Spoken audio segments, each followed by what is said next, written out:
In a village beside a slow-moving river, where the earth was red and the evenings carried the scent of wood smoke, there stood a baobab tree older than memory. Its trunk was wide enough to shelter a dozen people. Its branches stretched into the sky like open hands.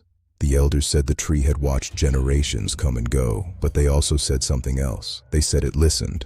Children were warned not to whisper secrets beneath its shade. Hunters avoided resting against its bark for too long. And when arguments grew too heated, the elders would raise a hand and say only one thing: take it to the tree. Because the baobab was not feared, it was respected. No one knew when the stories began. Some believed the tree had been planted by ancestors who carried its seed across distant lands. Others believed it had always stood there, rooted in the earth long before the first hut was built. But all agreed on one truth.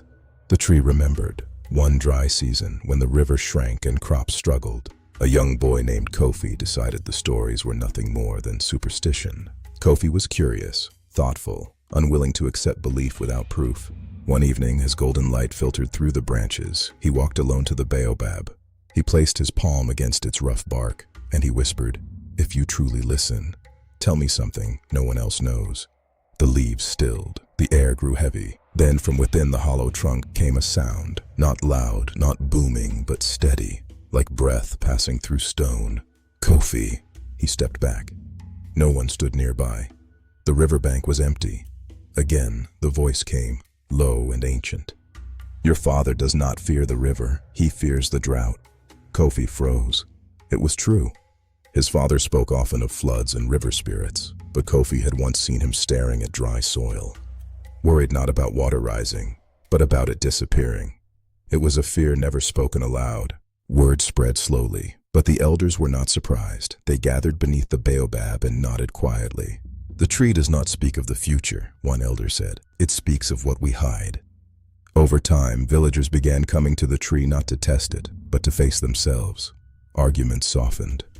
Confessions surfaced. Grief found words. Some believed spirits lived within its roots. Others believed the tree absorbed memory through the soil and returned it as truth. But perhaps the answer was simpler. Perhaps beneath the stillness of ancient branches, people finally heard their own hearts clearly. Years passed. Children became elders. The river rose and fell. But the baobab remained, watching, listening, rooted in red earth. And to this day, in villages where baobabs still stand against the horizon, elders teach one lesson above all: never lie beneath a listening tree. Because the earth remembers, and sometimes it answers.